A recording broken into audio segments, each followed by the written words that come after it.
I was serving coffee when the world tilted on its axis. It wasn't a sudden, violent shift, but a slow, deliberate poisoning of the air administered with a smile. My daughter-in-law, Paula, the architect of this subtle apocalypse, raised her wine glass, its crystal surface catching the warm, golden light of my dining room. That smile, the one that had always seemed too sweet, too perfectly rehearsed, stretched across her face.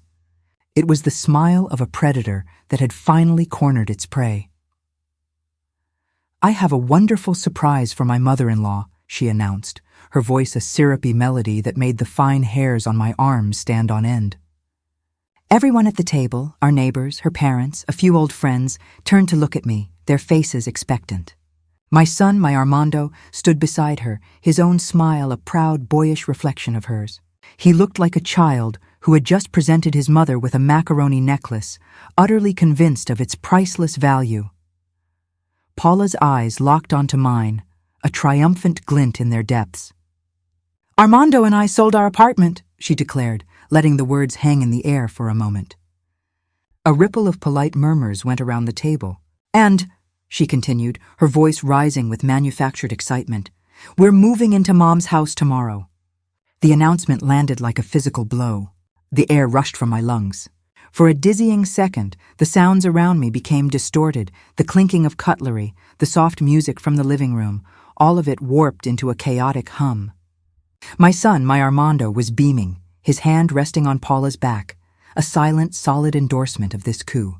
The other guests, caught up in the staged emotion of the moment, began to clap. Someone, I think it was Dona Sonia, Paula's mother, sighed happily and said, "What a lovely family you are." So close-knit, a lovely family. The words echoed in the hollow space that had just opened up in my chest. I watched them, my son and his wife, a united front of youthful entitlement, basking in the applause they had orchestrated. They had made their move, a checkmate delivered in front of an audience, designed to leave me no room to maneuver, no option but to acquiesce with a grateful smile. But they had miscalculated. They had underestimated the woman who sat before them. They saw Amelia, the quiet widow, the reliable mother, the piece of old furniture that was always there. They didn't see the tectonic plates of resentment and revelation that had been shifting beneath the surface for months. With a calmness that felt utterly alien to the storm raging inside me, I picked up my linen napkin. I dabbed the corners of my mouth, a small, deliberate gesture that bought me a precious second to gather the scattered pieces of my composure.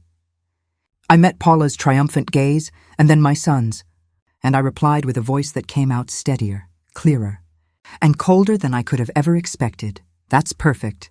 "Paula," I said, my tone even, almost conversational. A wave of relief washed over her face. She thought she had won. "But," I added, letting the word drop into the room like a stone into a silent pond, "you'll be sleeping on the street. Because tomorrow, at precisely 8 o'clock in the morning, I'm handing the keys to this house to the new owners."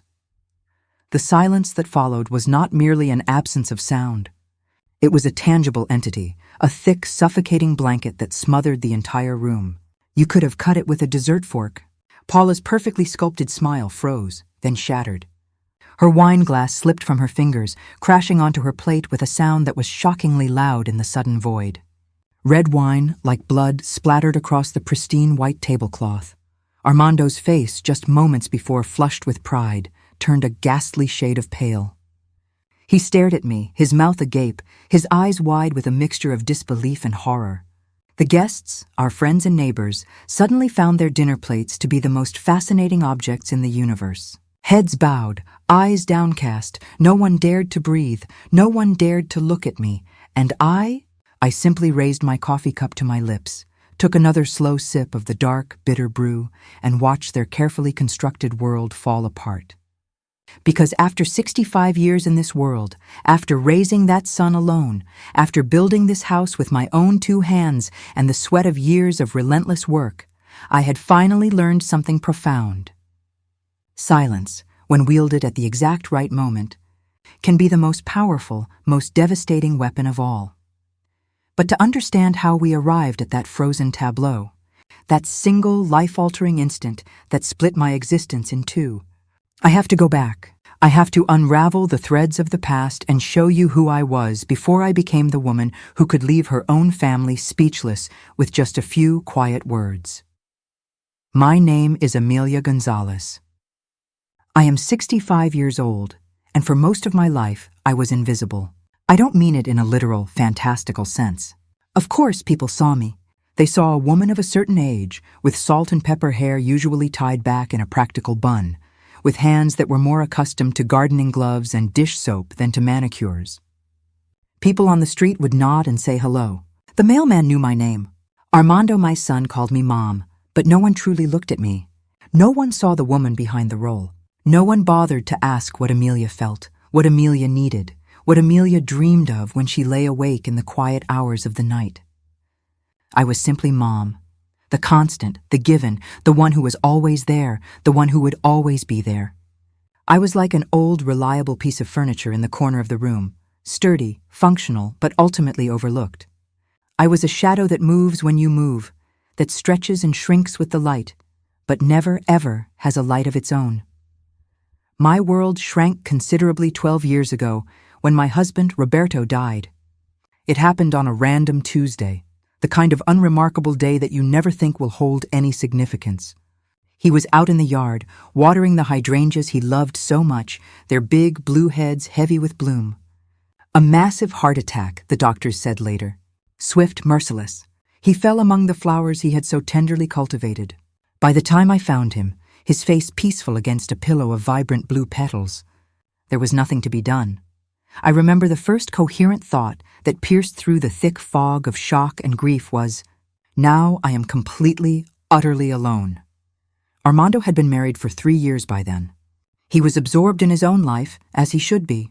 He had his demanding job as an engineer, his new wife, his social circle, his plans for the future. And I was left behind, a relic in this big, empty house, with silence as my only companion and memories hanging on every wall like photographs no one ever looks at anymore. The first few months were a brutal education in solitude. I'd wake up in the morning, my body still half expecting to hear Roberto's voice calling me from the kitchen, the smell of his strong coffee already brewing. I would instinctively set out 2 coffee cups on the counter, only to stare at the second cup, a porcelain ghost, and remember, just one, Amelia. From now on, it's always just one. Armando would visit on Sundays sometimes. Usually it was when he and Paula didn't have other, more exciting plans. He'd bring donuts from the corner bakery, the kind with pink frosting and sprinkles he'd loved as a boy, and he'd stay for an hour. 2, if I was lucky. We talked about unimportant things. The weather, the rising price of gas, his latest project at work, the news. We circled around the gaping hole in our lives, never daring to look into it, never speaking about what truly mattered, never mentioning what hurt. It was into this cavernous emptiness that Paula truly appeared. Or rather, it was where I finally saw her for the first time. Because Paula, of course, had been there from the beginning, ever since she'd married my son. But I had only ever seen her in her designated role, Armando's wife. The daughter-in-law, another person at the holiday dinner table, someone who smiled a lot and said very little, always polite, always proper, always perfect on the surface. But after Roberto's death, Paula started to visit more often. At first, I mistook it for genuine kindness, a daughterly concern that warmed my grieving heart. She and Armando would come over on Wednesday afternoons. They brought flowers, lilies, carnations, whatever was in season. They'd ask how I was, if I needed anything. Paula offered to help with the groceries, with the cleaning, with all those small domestic tasks that suddenly felt overwhelmingly heavy now that I was alone. I was grateful. Of course I was grateful. What mother doesn't feel blessed when her son and daughter-in-law show concern, when they seem to care? When the phone rings and it's their voice on the other end asking, "How are you, Mom?" And for a little while, I let myself believe it. I let myself sink into the comfort of their attention.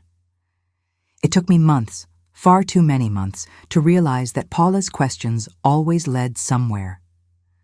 They weren't the open-ended questions that spring from a compassionate heart. They were questions with a destination, with a clear, predetermined intent. They were fishhooks, carefully covered in the softest velvet. It started with small things, subtle suggestions, so subtle you almost don't notice them until it's too late and the hook is set. A comment here, a carefully worded observation there. Paula would look around my spacious living room, her big brown eyes feigning innocence, and say, "Such a big house for just one person, suegra. Aren't you scared here all alone at night?" Or she'd glance out the window and remark, "This neighborhood is changing so much. I read in the news the other day that 2 houses on this very street were broke." And I would nod, because what else could I do? Yes, the house is big. Yes, sometimes the creaks and groans in the dead of night are scary. But it's my house. It was the house Roberto and I bought 40 years ago, our first and only home. The house where we brought Armando home from the hospital, a tiny screaming bundle wrapped in a blue blanket. The house where we celebrated countless Christmases and birthdays, where I buried our old dog Max under the oak tree in the backyard. The house where I finally painted the walls a cheerful, buttery yellow when I turned 50, because I'd always wanted yellow walls, and Roberto had always said the color was too loud. This house has my footsteps etched into every floorboard. My dried tears are on every pillow. My laughter still bounces in the corners of the ceiling. It's not just a house. It is the physical manifestation of my life, built of brick and mortar. But Paula didn't see it that way. To her, it wasn't a life. It was just property, an asset, something with a market value. And little by little, visit by visit, she began to plant that insidious seed. The seed of doubt, the seed of fear, the seed of dependence. Armando, my sweet boy, started to change his tune too. He no longer asked, "How are you, Mom?" Instead, it became, "Are you okay here alone, Mom?" He would parrot Paula's concerns, his voice laced with a worry that didn't feel entirely his own. Wouldn't it be better to find something smaller, something easier to maintain, safer? Paula and I were thinking, you could sell this house and buy a nice little condo downtown. You'd be closer to us, so you wouldn't be so isolated. And every time he said it, Paula would nod with that smile. That damn smile that, looking back, I recognized for what it always was. The smile of someone playing a masterful game of chess while you naively think you're just playing a friendly game of cards. 6 months had passed since Roberto's death. 6 months in which Paula began her regular visits. 6 months in which my house, my sacred refuge, slowly transformed into the set of a play I didn't know I was starring in. The Wednesday visits became a sacred ritual. Paula would arrive precisely at 3 o'clock, always with something in her hands. Sometimes it was flowers, sometimes a loaf of freshly baked bread, sometimes just that smile that was already starting to wear on my nerves, though I wouldn't have dared admit it, even to myself. She would sit in the living room, in the same overstuffed armchair that had been Roberto's, a small, unconscious act of territorial conquest, and begin her routine. First, she'd inquire about my health, her brow furrowed with performative concern. Then she'd ask about the house, any new leaks, any strange noises. And then, once the stage was set, she would start with the stories. They were always stories about other people. Neighbors I barely knew, distant acquaintances. People whose lives were apparently full of tragedies that could serve as cautionary tales for me. "Mrs. Ramirez from the block behind us," she'd say, her voice dropping to a confidential whisper. She had to sell her big house for almost nothing because she just couldn't maintain it anymore. Imagine, suegra, a whole life spent there, and she ended up in a tiny room in a nursing home because she had no other choice. If only she had sold when she could still get a good price, she'd be comfortable now, in a nice place more appropriate for her age. I would listen. I would nod. I would offer more coffee. And deep inside, a tiny intuitive voice told me that these stories weren't accidental, that every word was measured, calculated. But I was good at ignoring my intuition. I had spent my whole life being good at ignoring the things I didn't want to see. Armando had changed too. Or perhaps he had always been this way, and I, in my blind motherly love, had simply refused to see it. My son, my only son, the boy I nursed and raised and taught to walk, holding his chubby little hands in this very yard, now looked at me differently.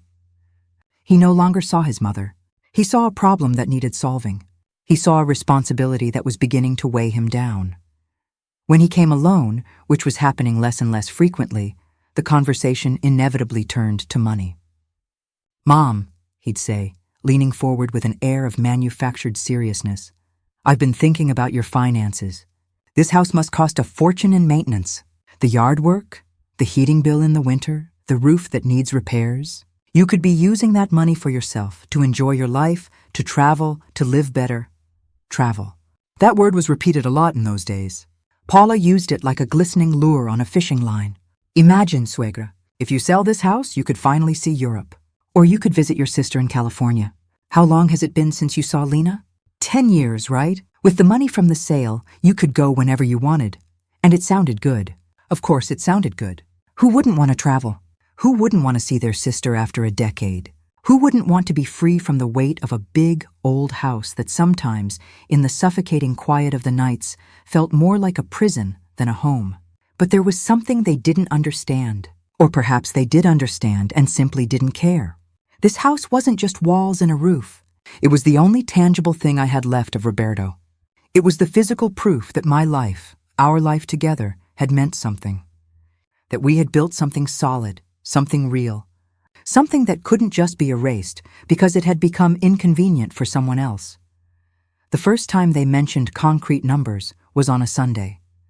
Paula had insisted on preparing a special lunch at my house. She invited her parents too, Don Cesar and Dona Sonia Palacios. They were nice enough people, always impeccably dressed, always polite, always smiling.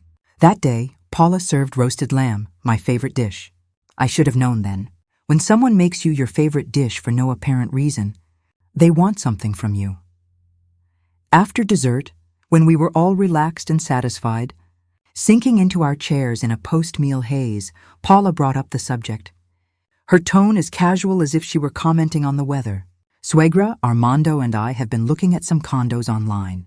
Just for fun, you know. And we found a beautiful one in that new building downtown.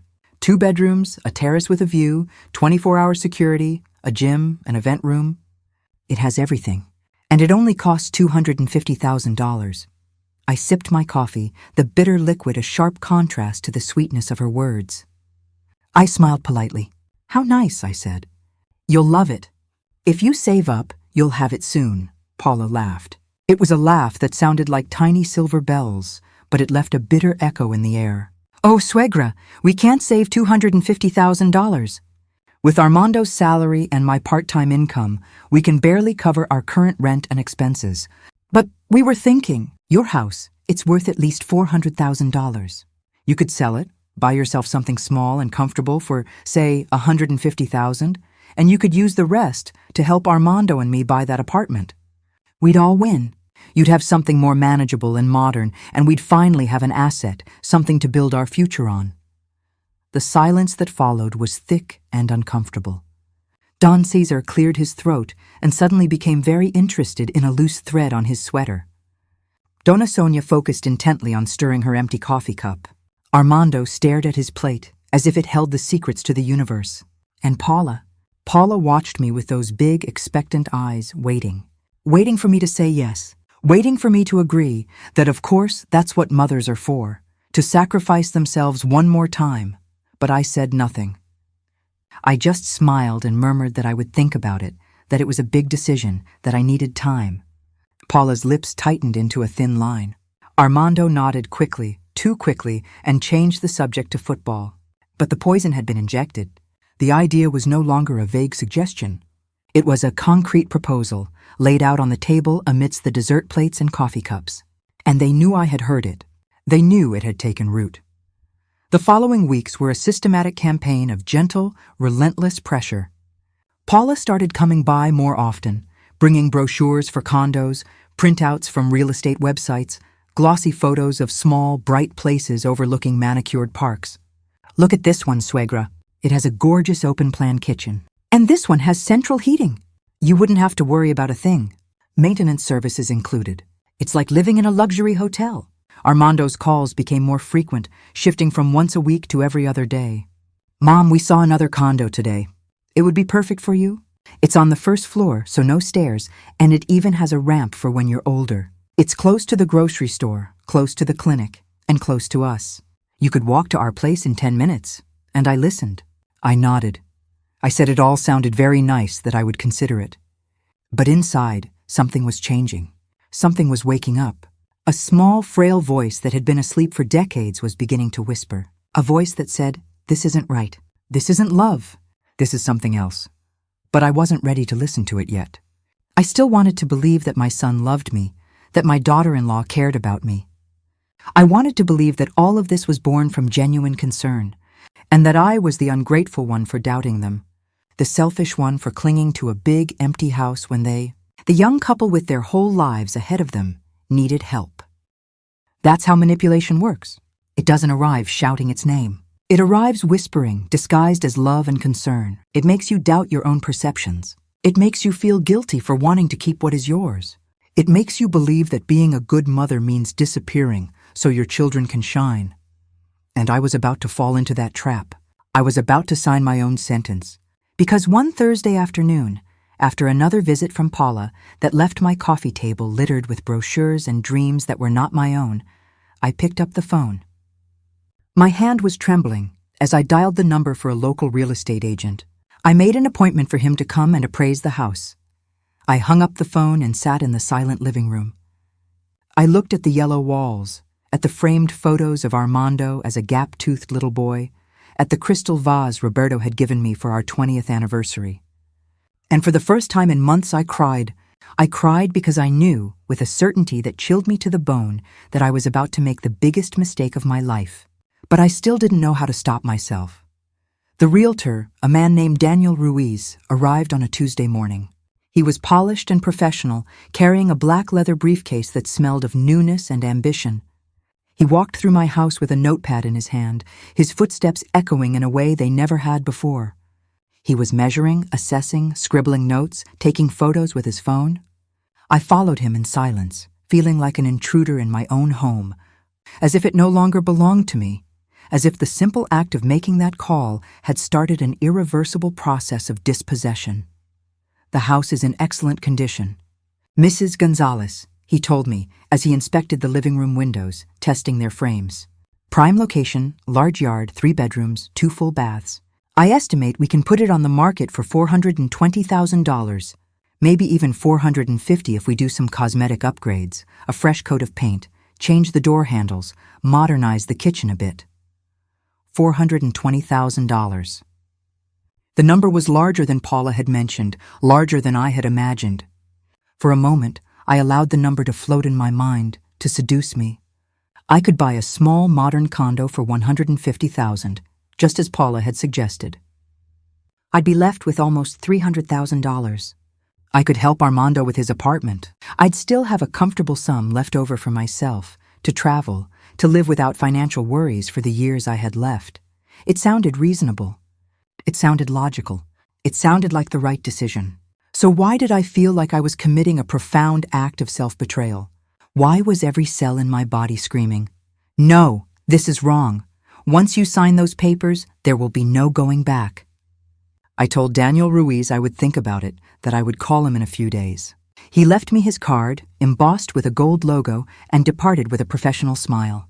When I closed the door behind him, I leaned my forehead against the cool wood, my heart hammering against my ribs.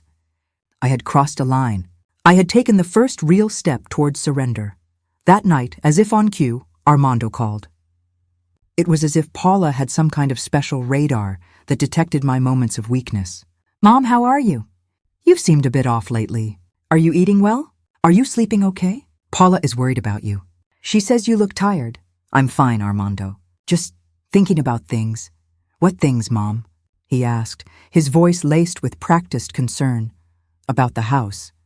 About what you said. About the condos." There was a pregnant pause on the other end of the line. I could hear the faint sound of his breathing. Then his voice changed, becoming more animated, hopeful, like a child who suspects he's about to get the gift he's been asking for. "Really, Mom? You're considering it? That's wonderful. Paula is going to be so happy. You know, we saw another incredible place for you. It has 3 bedrooms. One could be for when you visit. You could stay with us on the weekends. It would be like having a close family again. A close family." Those words lodged somewhere deep inside me, sharp and painful. What was a close family? Was it a mother selling her home to finance her son's dreams? Was it me making myself smaller so they could have more space?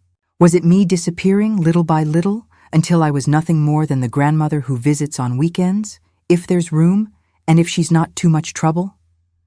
The following days were a blur of conversations and subtle, suffocating pressure. Paula came by every day now. She no longer waited for Wednesdays. She'd show up in the morning with fresh bread, in the afternoon with the flimsy excuse of just wanting to say hello.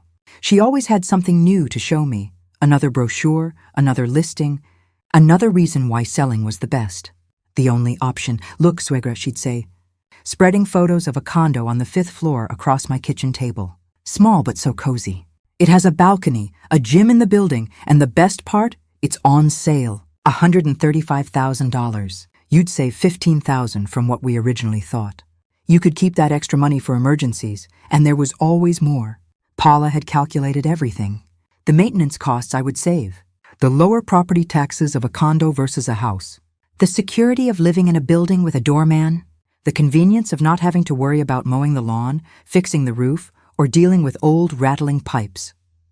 She had a slick, ready-made answer for every one of my doubts. She had thought of every detail. It was as if she had been planning this for months, for years. And she probably had.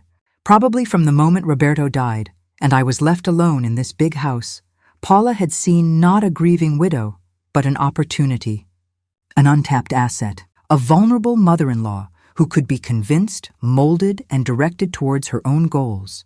Armando also ramped up his calls. They weren't every other day anymore. They were daily, sometimes twice a day. Mom, we found the perfect apartment for us. It has a study. Paula could work from home. I could have an office for my things. But we need to decide quickly. The owner has other offers. If we want to secure it, we need to make a down payment of $50,000 in 2 weeks. $50,000. In 2 weeks. The urgency had suddenly appeared, like a summer storm on a clear day. It was no longer whenever you want, Mom. It was no longer think about it calmly. Now it was now. It was immediately. Now the unspoken message was clear. If you don't do this, you're going to ruin this unique, once-in-a-lifetime opportunity for your son. I felt the weight of that responsibility crushing me. Because if I said no, if I refused, if I clung to my house and my life, then I would be the selfish one. I would be the bad mother. I would be the one who put her own sentimental whims before the concrete needs of her only son. Paula started bringing her mother, Dona Sonia, with her on her visits. The two of them would sit in my living room, a formidable team, and talk about how hard life is for young people today. The expensive rents, the impossibility of saving, how lucky those children were who had parents that could help them. Dona Sonia would regale me with stories of how she had helped Paula and her siblings, how she had sold a small plot of land she owned to give them the down payments for their houses, and how much joy it brought her to see them established and secure. It was a mirror, a carefully polished mirror in which I was supposed to see myself reflected, a good, sacrificed, happy mother, a mother who finds her ultimate joy in renunciation, in erasing herself, in becoming a ladder for others to climb. But something in me resisted. Something stubborn and old and tired that said, enough. That said, not again. That said, I've already given enough. I've already been enough. I've already sacrificed enough. My whole life had been spent being a wife, being a mother, being the one who holds everything together, the one who gives in, the one who makes herself small. And now that I finally had something that was solely mine, now that I finally had my space and my time and my house, now I had to give that up too? One afternoon, Paula arrived with a sheaf of papers. She had researched the entire process. She had spoken to a lawyer friend. She had even prepared a draft of an agreement.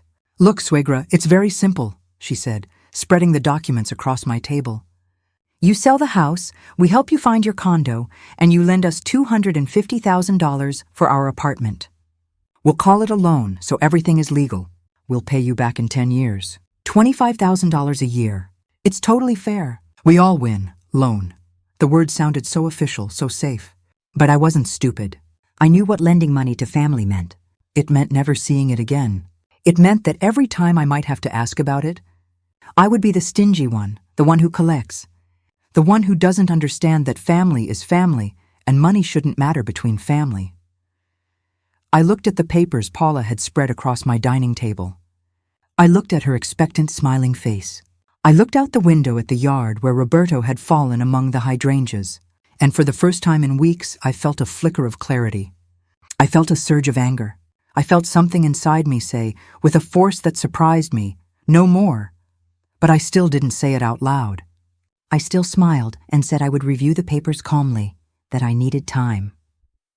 Paula frowned, the sweet mask slipping for a fraction of a second. "Time is running out, Suegra. That apartment isn't going to wait for us forever." "Then you'll have to find another one," I said, with more firmness than I intended. Paula looked at me as if I had slapped her. She gathered her papers, her movements sharp and angry, and left without saying goodbye. I was left alone with the documents on the table and a new, unfamiliar feeling growing in my chest. A feeling that felt dangerously like freedom. The days immediately following my small act of rebellion were strange. Paula didn't visit for almost a week. Armando didn't call either. It was as if they had decided to give me the silent treatment, as if my lack of immediate cooperation deserved to be punished with absence. And the funny thing is, instead of feeling guilty or worried, I felt an overwhelming sense of relief. The house was mine again. The silence was peaceful again, not lonely. I could drink my coffee in the morning without waiting for the doorbell to ring, bracing myself for another idea, another plan, another reason why I should fundamentally change my life. But the relief was short-lived. Paula hadn't given up. She had only changed her strategy. When she returned, she no longer came alone. She brought Armando with her, and they both wore long, worried faces, as if they were carrying the weight of the world on their shoulders. "Mom, we need to talk," Armando said, his voice heavy as he sank onto the sofa with that defeated posture that always made him look like a little boy again. Paula sat next to him, taking his hand, and looked at me with glassy, tear-filled eyes. "What's wrong?" I asked, though something in my gut already knew this was theater, that this was simply the next act in their carefully planned play. Paula took a shaky breath, letting a single perfect tear roll down her cheek before she spoke. "Suegra, we didn't want to tell you this. We didn't want to worry you, but we're in a very difficult situation. The owner of the apartment where we live is selling the building. He gave us 3 months to vacate. 3 months, Amelia. And we can't find anything we can afford in our current budget. Everything is outrageously expensive. The rents in our area have gone up 40% in the last year." Armando nodded, his head bowed. "It's true, Mom. We've been looking desperately, but everything in our price range is horrible. Dangerous neighborhoods, old, run-down buildings, apartments so small a bed barely fits. Paula cries every night, thinking we might have to go live with her parents. And you know how Don Cesar is. He's a good person, but he's so strict. Paula would be miserable living under his rules again." I looked at my son, my 38-year-old son, who had a degree from a good university, who had a stable, well-paying job as an engineer, and who was now sitting in my living room telling me he couldn't find a place to live without my help. Something didn't add up, but they continued before I could process my thoughts. "That's why we need that apartment we showed you so badly," Paula continued, dabbing at her eyes with a tissue. "It's our only chance to have something of our own, to not be at the mercy of landlords who can kick us out whenever they want. To finally build some equity. Armando is almost 40 years old. I'm 35. If we don't do this now, when will we? Are we going to spend our whole lives renting, our whole lives with nothing to show for it? And the loan we asked you for," Armando added, finally looking at me, his eyes pleading. "We would pay it back religiously. $25,000 a year. I have a raise promised at work. Paula is going to start tutoring English on the side. We'll tighten our belts, but we will pay you. You're my mother. I would never fail you." It was convincing. It was emotional. It was the kind of speech that would make any mother feel she had to do something, anything, to help. But I had had a week of silence, a week to think, a week to listen to that little voice that had been trying to get my attention for months. "And what about your current expenses?" I asked calmly.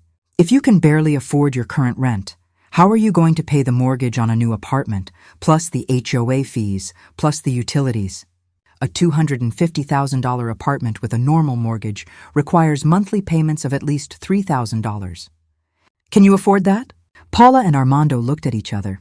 An awkward silence filled the room. "Well, that's why we need the loan to be interest-free," Paula finally said. "And if you could give us the first 2 years as a grace period to get settled, that would be perfect."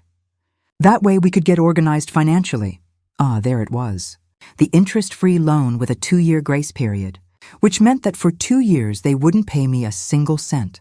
And afterward, if afterward ever came, they would pay me $25,000 a year for 10 years. But the math didn't add up. $250,000 divided by 10 years was $25,000 annually. But with a 2-year grace period, that would be 8 years of payments, which would mean over $30,000 a year. But they had said 25. The numbers danced and changed to suit their needs. And if I can't? I asked, my voice quiet but firm. If I don't sell the house, what will you do? The temperature in the room dropped. Paula's jaw tightened. Armando looked at me with a mixture of pain and reproach. Mom, this isn't just about money. It's about family. It's about supporting each other. Dad always said that family comes first, that you sacrifice for your own. Using Roberto's words was a low blow. Armando knew it. Paula knew it. And I knew it. But Roberto had also told me other things.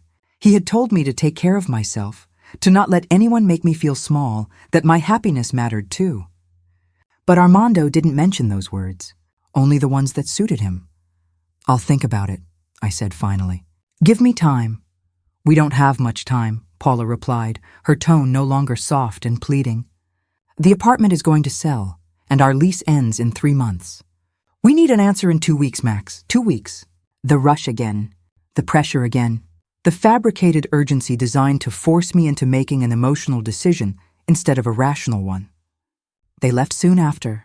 Paula didn't even pretend to be nice anymore.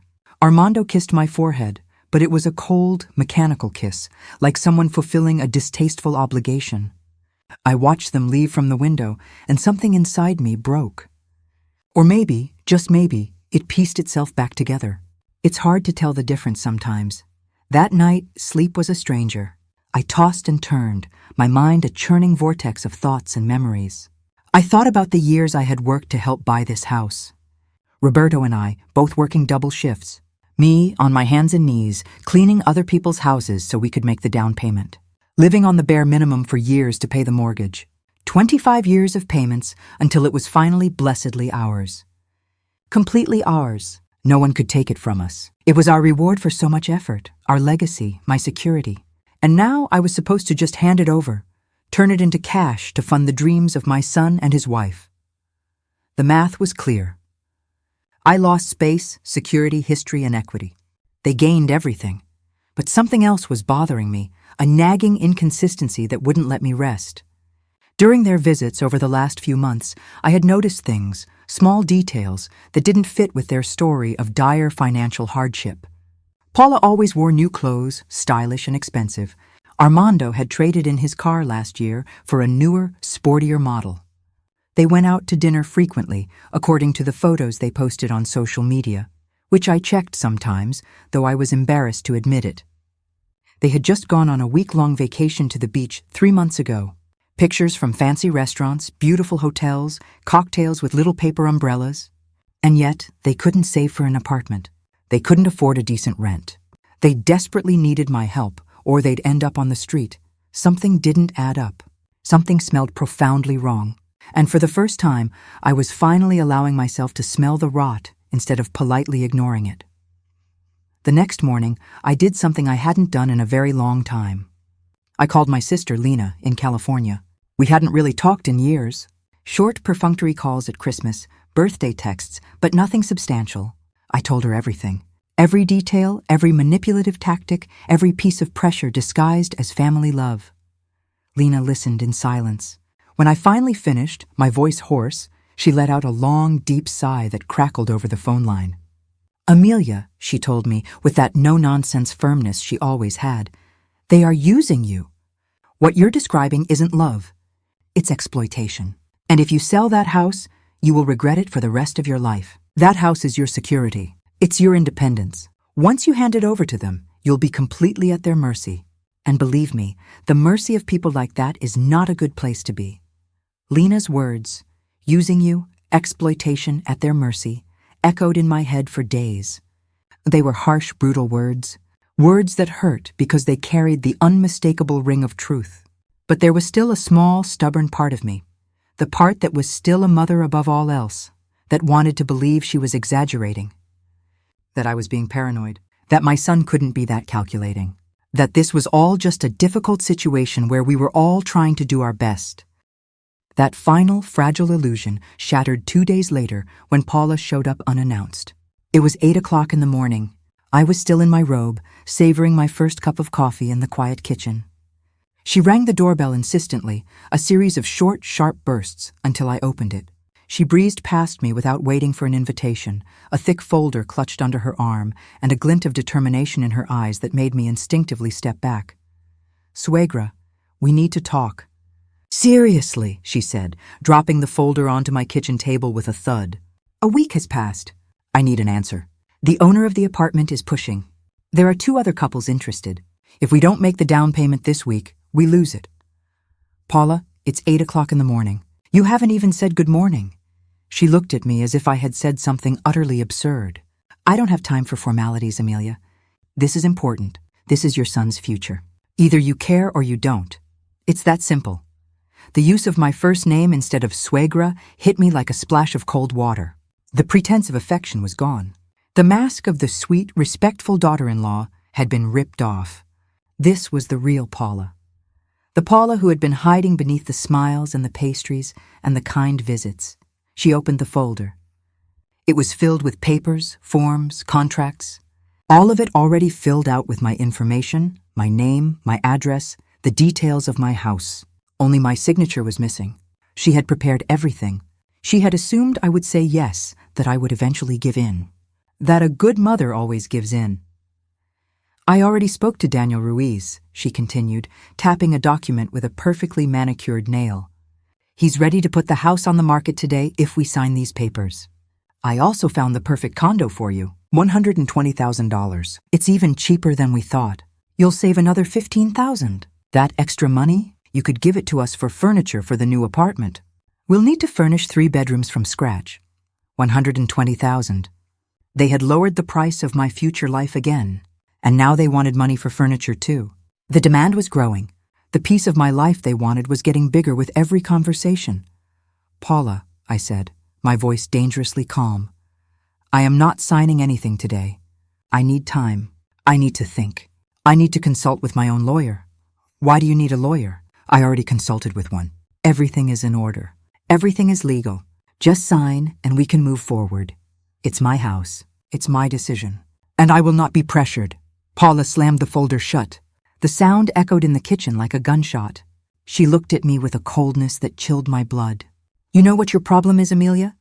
You're selfish. You've always been selfish. Armando tells me things. He tells me how when he was a kid, you worked all the time, how you were never around, how you never had time for him. And now that he can finally have something good in his life, something he really wants, you're putting yourself first again. You're choosing your things over him again." Every word was a drop of venom injected directly into my oldest, deepest guilts. The years I had worked double shifts to feed him. The afternoons I couldn't be at his soccer games because I was on my knees scrubbing other people's floors. The times I came home so exhausted I could barely read him a story before falling asleep. Everything I had done out of necessity, out of a fierce, desperate love to give him a better future, was now being twisted and used as a weapon against me. "Get out of my house," I said. My voice a low whisper I didn't recognize as my own. "What did you say?" I said, "Get out of my house. Now." Paula looked at me with pure, unadulterated contempt. She snatched her folder from the table. She walked to the door, but before leaving, she turned. "You're going to regret this," she hissed. "When you're old and sick and all alone and you need help, you're going to remember this day. You're going to remember that you had a chance to be part of this family, and you rejected it. Don't expect Armando to be there for you when you've turned your back on us now." The door slammed shut with a bang that made the pictures on the wall tremble. I stood in the middle of my kitchen, shaking, the cold coffee still in my hand. And for the first time in months, maybe even years, I felt something I hadn't felt in a very long time. I felt rage. Pure, clean, and utterly justified rage. That afternoon, Armando called. His voice was different, hard, controlled, devoid of its usual warmth. "Mom, Paula told me what happened. How you treated her, how you threw her out of the house. I can't believe you were so cruel to her. She was just trying to help, to organize things to make it easier for you. Armando, your wife came into my house without permission at 8 in the morning. She pressured me to sign legal documents I hadn't even read. She insulted me when I refused. And you're calling to tell me that I was cruel? She's stressed, Mom. We're stressed. Our situation is difficult, and you're not helping. You have this huge house that you don't need. You have money that you don't use. And you refuse to help your own son, your only family. Your wife told me that when I'm old and sick, I shouldn't expect you to be there for me. Is that stress talking too, Armando? Or is that something else? There was a silence on the line. A long, heavy silence that hurt more than any words could. Because in that silence, I understood with absolute clarity that my son was not going to defend me. He wasn't going to tell me that Paula had crossed a line. He wasn't going to apologize. He had chosen a side, and it wasn't mine. Mom, I have to go, he said finally, his voice flat. I need to think. We both need to think about what we really want. If we want to be a family, or if we want to be strangers. He hung up. My son hung up on me. I stood with the phone in my hand, listening to the dial tone until it turned into that high-pitched, piercing squeal that means the line is dead. A deadline. How appropriate. In the following days, there were no calls, no visits. It was as if I had ceased to exist for them. As if by refusing to hand over my life on a silver platter, I had forfeited my right to be a mother. The silence was deafening and painful, and strangely liberating all at the same time. But I didn't stay still. I called a lawyer, a real one, not Paula's mysterious friend. His name was Alberto Lopez, a man in his 60s with a quiet office downtown and an impeccable reputation. I told him everything, every detail, every piece of pressure. I showed him the papers Paula had left. Mr. Lopez reviewed them with a grave expression. Mrs. Gonzalez, he said, looking at me over the top of his reading glasses, these documents are extremely favorable to your son and daughter-in-law and extremely unfavorable to you. The loan they're proposing has no real collateral. There are no protection clauses for you if they default. There is no interest to compensate for inflation. And the way it's written, if something were to happen to you, the debt would simply disappear. They would not inherit the obligation to pay.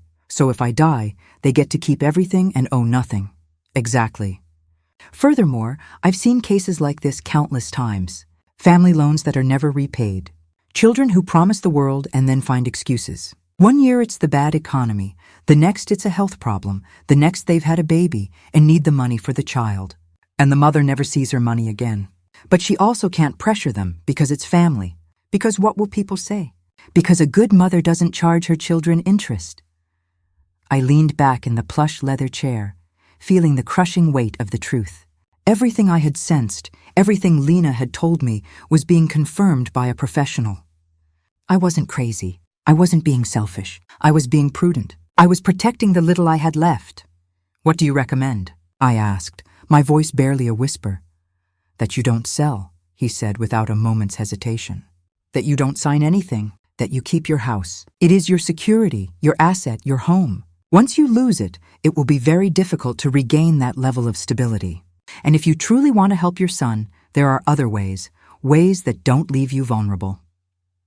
I left that office with a clarity I hadn't had in months. I knew what I had to do, but I still lacked the courage to do it. There was still a foolish, hopeful part of me that expected Armando to call, to apologize, to say, Mom, I understand. I'm sorry. We went too far, but that call never came. 3 weeks passed without a single word from Armando or Paula. 3 weeks of a silence that hurt like an open wound. I checked my phone constantly, hoping to see his name on the screen. Every time the doorbell rang, my heart leaped. But no, nothing. The punishment continued, and I was beginning to understand that this was their pattern. Pressure, rejection, silence. Until I gave in. Until the pain of their absence became greater than my need to protect myself. But something had changed in me during those weeks. The conversation with Mr. Lopez had planted a seed of resolve, and that seed was growing. I started to review my own finances carefully, my savings, my expenses, the small pension I received from Roberto's work, the income from the little retail space we rented out on the ground floor of the house, something Roberto had built years ago that gave me a steady monthly income of $1,200. I ran the numbers over and over again, and I discovered something interesting. If I sold the house for $420,000, as Daniel Ruiz had said, and bought a condo for $120,000, as Paula now wanted, I'd be left with $300,000. Minus the $250,000 they wanted as a loan, I'd have $50,000. $50,000 and a small condo. I would lose the rental income. I would lose my yard, my space, my history. And what would I gain? The illusion that we would be a close family. But I had already seen how they treated me when I didn't do what they wanted. The silence, the emotional abandonment, the veiled threats. And that was now, when I still had something they wanted. What would it be like afterward, when I had nothing left to offer? It was then that I made a decision that terrified and liberated me in equal measure. If they were going to treat me like I didn't exist anyway, at least they would do it while I still had my house, my security, and my dignity. I was not going to sell. I was not going to lend them money. I was not going to be a pawn in their self-serving plan. But I didn't tell them anything yet. Because something else was growing in my mind. A plan of my own. An idea that had started as a small, fleeting thought and was now expanding to fill every space in my consciousness. If they could plan in secret, so could I. If they could manipulate and pressure, I could protect and prepare. I called Mr. Lopez again. I need to make some legal changes, I told him. I want to make sure my house is protected, that no one can force me to sell, that if something happens to me, things are left exactly the way I want them. Over the next 2 weeks, Mr. Lopez helped me get everything in order. We drafted a clear, specific, ironclad will. The house would be placed in a trust. If I died, it would be sold, and the money would be divided. A portion for Armando, yes, because despite everything, he was still my son. But another portion for my sister Lena, and another portion for a foundation supporting elderly women that Mr. Lopez recommended. Armando would inherit, but not everything. Not total control. Not the grand prize for having ignored and manipulated me. And then I did something else, something I hadn't even considered before, but that now seemed not only reasonable, but necessary. I put the house on the market, for real this time, but not to give the money to Armando and Paula, for me, for my future, for my freedom, because while I was running those numbers, I had discovered something else. My sister Lena had been asking me to move to California for years. She lived in a small, quiet town near the coast, a warm climate all year round, a community of active retirees, peace. She had sent me photos of a condo that was for sale near her house. 2 bedrooms, an ocean view, $200,000. More expensive than the cramped condos Paula was showing me, yes, but it was what I wanted, not what they needed me to want.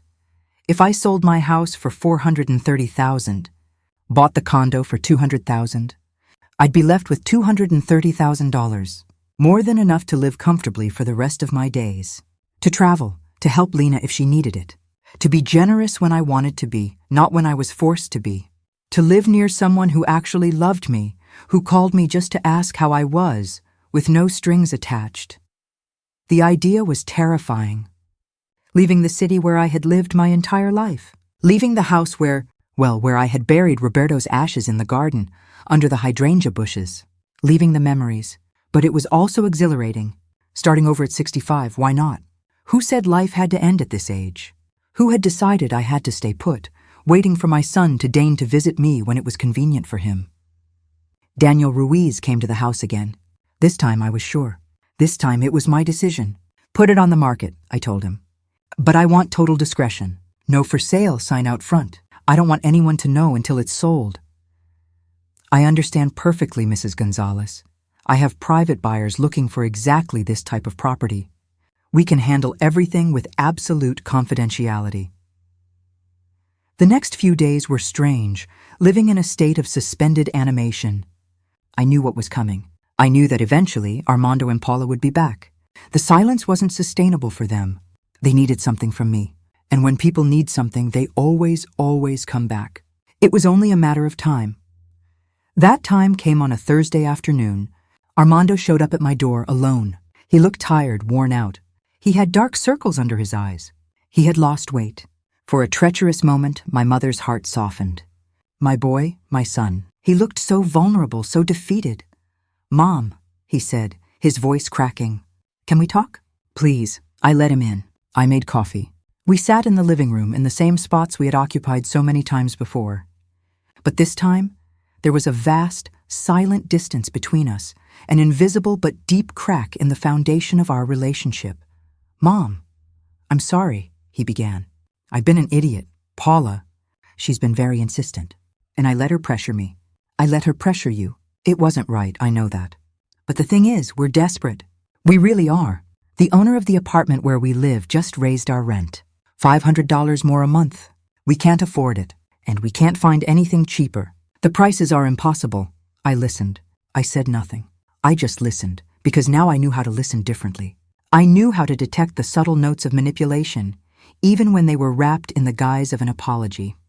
I need your help, Mom. Not necessarily by selling the house. I get that that's a lot to ask, but maybe you could lend us something. $50,000. For the down payment on a smaller apartment, something we can actually afford a mortgage on. We'll pay you back, I swear. With interest if you want. Whatever you say. We just need this push. This one last push to get ahead. $50,000. They had lowered the request. It was the new strategy. Ask for less to make it seem reasonable, to make me feel like they were being considerate, flexible, that they were compromising, when in reality, they still just wanted my money. Just in a smaller, seemingly more digestible dose. Armando, I said finally, my voice steady. I need to ask you something, and I want you to be honest with me. In these last few months, how many times have you called me just to see how I am, without asking for anything, without wanting something, just to talk? He was quiet, staring down into his coffee cup, and in that silence was my answer. He couldn't answer my question. He kept staring at his coffee as if the answers were floating in the dark liquid. Finally, he looked up, his eyes glassy. Mom, I love you. I've always loved you. I've just been busy. Life is complicated. Work is overwhelming. Paula needs attention. It's not that I don't think about you. But you don't call, I said, with a calmness that surprised even myself. You don't ask how I am. You only show up when you need something. And now you come with this story that you're desperate. But 3 months ago, you were on vacation at the beach. 2 months ago, Paula had a new designer handbag. Armando, I'm not stupid. I'm old, but I'm not stupid. That's different, Mom. Those are small things. We have to live a little too. We can't just be miserable all the time, saving every last penny. An apartment is different. It's a big investment. It's something we need help to achieve. And why does it have to be my help? Why does it have to come from my assets, from my security? Your father and I bought this house alone. No one helped us. We worked for years. We sacrificed. Why can't you do the same? Because times are different. Armando exploded, standing up, his voice rising. Because now everything costs triple. Because salaries don't keep up. Because your generation had it easier, and you don't want to accept it. You all could buy houses on a single salary. We can barely pay rent with 2 salaries. It's not fair that you have so much and you don't want to share. There it was. The real reason, it wasn't help they wanted. It was redistribution. It was the deeply held belief that what was mine was also, by right, theirs. That my years of work, my sacrifices, my security, all of it should be available to them because their life was hard. Because they deserved it. Because I was selfish if I didn't hand it over. Armando, I said, standing up too, my small frame facing his. Your father died leaving me this house and a small pension. This house is my security. It's what allows me to live peacefully. If I give you $50,000, if I give you any amount, I am risking my own future. And for what? So you and Paula can have an apartment you probably won't be able to maintain because your spending doesn't match your income. I've been watching. I've been paying attention. And what I see is that you don't have an income problem. You have a priorities problem. That's not true, he said, his jaw tight. You don't know anything about our finances. I know Paula gets a new phone every year. I know you eat out at least 3 times a week. I know you have premium cable. I know Paula goes to the salon every month. I know a lot of things, Armando, because I've been paying attention. And what I see is a lifestyle that doesn't match the desperation you're describing. Armando looked at me as if he didn't know me, as if the submissive, accommodating mother he had always known had been replaced by a stranger who dared to question, to point things out, to refuse. I can't believe you're being so cruel, he said, his voice trembling. So calculating, choosing your money over your own son. Dad would be so disappointed in you. That was the final blow. Using Roberto against me.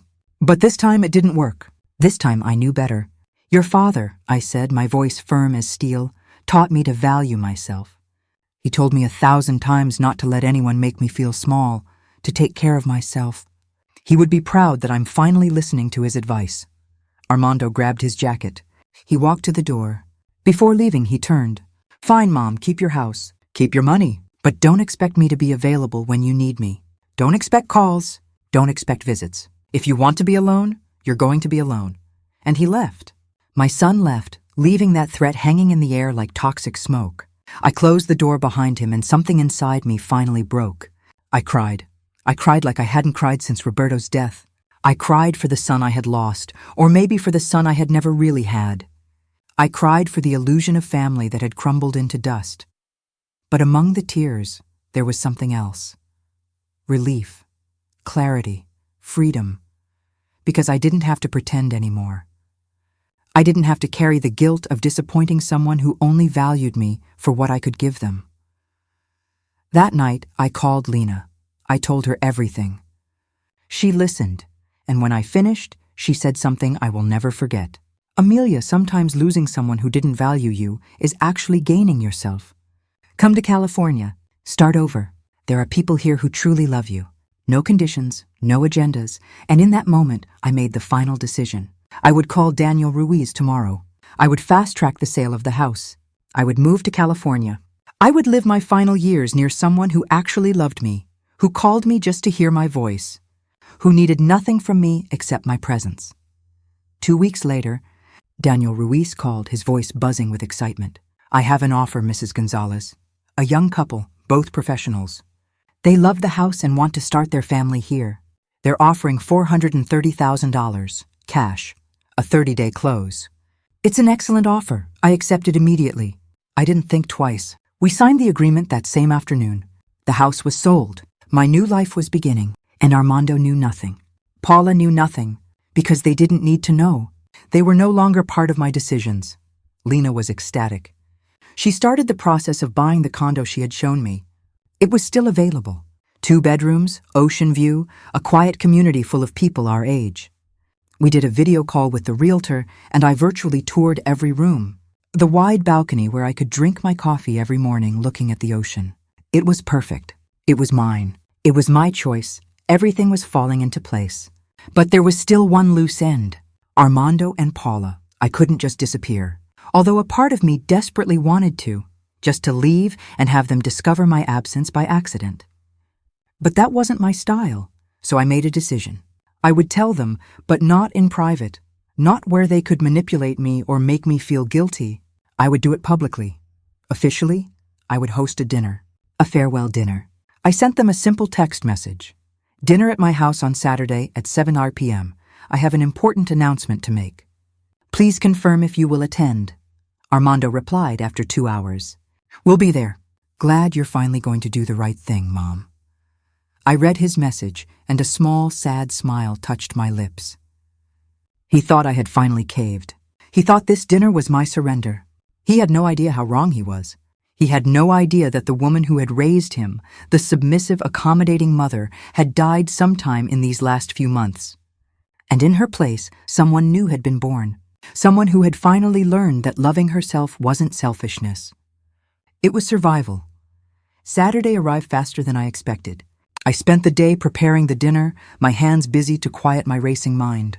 I made the roasted lamb that Armando had loved so much as a boy, creamy mashed potatoes, a fresh salad, homemade bread, and a tres leches cake for dessert. I set the table with the good china and the crystal glasses that had belonged to Roberto's mother. Everything had to be perfect. This would be the last time this table would see a family gathering in this house. My neighbors arrived first, good people who had been my friends for 20 years. Armando and Paula arrived 15 minutes late. She was beaming, wearing a new dress, her smile brilliant. Armando looked relaxed, confident. It was obvious they thought tonight was their victory, suegra. Paula chirped, hugging me with fake enthusiasm. We missed you so much these past weeks. Armando kissed my cheek. Yes, Mom, we missed you, and we're so excited about your announcement. We knew you'd eventually understand. I just smiled and invited them in. Paula's parents, Don Cesar and Donna Sonia, arrived last, bearing flowers and expensive wine, their faces radiating smug satisfaction. When everyone was seated, I took my place at the head of the table, in the spot that had always been Roberto's. I looked at each person, my son, my daughter-in-law. Her parents, my friends, and I felt a strange, profound peace. "Thank you all for coming," I began, my voice clear and firm. "I have an important announcement to make. I've decided to sell this house." Paula let out a small, stifled squeal of joy. Armando smiled broadly. "I knew it, Mom. I knew you'd do the right thing for your family." "I'm not finished," I said, raising my hand. The room fell silent. "I've decided to sell this house. In fact, I've already sold it. The deal closed a week ago. The new owners take possession in 3 weeks. The silence that followed was absolute." Paula blinked, confused. Armando frowned. "You already sold it? But we were going to help you." "I already found the best price," I replied. $430,000. "I'm very satisfied." Paula found her voice, her tone no longer sweet. $430,000. That's wonderful, Suegra. So, with that, you can buy your condo and still have more than enough left over to help us with ours. In fact, you could lend us $300,000 and you'd still have $130,000 for yourself. It's perfect. I took a slow sip of my wine, letting the silence stretch, savoring their growing discomfort. "I am not lending you anything," I said finally. "Not $300,000, not $50,000, not a single dollar." Paula's expression crumpled. Shock, disbelief, then a flicker of rage. "What did you say?" "I said I am not lending you any money. In fact, I'm moving to California. I've already bought a condo there, near my sister Lena. Ocean view. I'm moving in a month." Armando turned pale. "Mom, this is a joke, right? You're playing a joke on us." "It's not a joke, Armando. It's my decision. My life, my money. And I've decided to use it on myself, on my happiness, on living near someone who actually loves me without conditions." Paula stood up so abruptly her chair fell backward with a crash. "This is ridiculous. This is selfish. How can you do this to your own son? We spent months waiting, months planning our future, counting on you, and now you just decide you're going to California to live your life as if you have no responsibilities here?" "My only responsibility is to myself," I said, standing as well. "For months, you pressured me, you manipulated me, you threatened me. You told me I was selfish for not wanting to fund your dreams. You know what I discovered? That to you I wasn't a mother. I was a bank account. That's not true," Armando shouted, his face red. "We love you. We just wanted your help. Then why didn't you call me once in 3 weeks? Why was every conversation about money, about the house, about what I could give you? Tell me, Armando, when was the last time you asked me what I wanted?" He couldn't answer. He looked at Paula, who was now furious. "You know what, Amelia?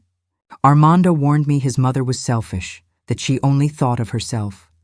You are a bitter old woman who would rather have her money than her own blood." "You are in my house," I said, my voice like steel, "and you will speak to my guests with respect. Or you will leave, right now." "Let's go, Armando," Paula spat, grabbing her purse. "I'm not staying here to be insulted." Armando looked at me one last time. There was pain in his eyes, but there was also resentment and disappointment. And I knew in that moment that I had lost my son. Or maybe I had just finally accepted that I had never really had him. They left, slamming the door. The dinner I had prepared was the one we just had at the start of the story, with the coffee. I simply took another sip of my coffee and watched them fall apart. The new owners, a young couple expecting their first baby, were lovely. I handed them the keys and walked out for the last time. I didn't look back. I looked forward, towards the plane that would take me to California, to Lena, to my new life. Lena was waiting at the airport. We hugged and cried, a decade of distance melting away in an instant. The condo was even more beautiful in person. That first night, I sat on my balcony, watching the sunset paint the sky over the ocean. My phone rang. "It was Don Cesar." "Amelia," he said, his voice tired. "I just wanted you to know. Paula and Armando had to move in with us. They couldn't pay the rent increase. They're miserable. I think they realize now that you were right, but it's too late.